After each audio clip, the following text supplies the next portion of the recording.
जय सीताराम. संक्षेप रामायणम श्लोकास 96 to 100.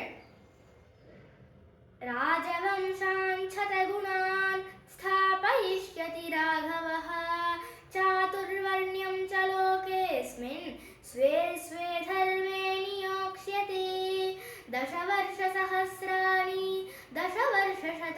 च रामो राज्यमुपासित्वा ब्रह्मलोकं प्रयास्यति इदं पवित्रं पापघ्नं पुण्यं वेदैश्च संहितं यः पठेत् रामचरितं सर्वपापैः प्रमुच्यते एतदाख्यानमायुष्यं पठन् रामायणं नरः स पुत्रपौत्रः सगणः प्रेत्य स्वर्गे महीयते पठन् द्विजो वा वृषभत्वमीयात् स्यात् क्षत्रियो भूमिपतित्वमीयात् वणिक्जनः पण्यफलत्वमीयात् जनश्च शूद्रोऽपि महत्वमीयात्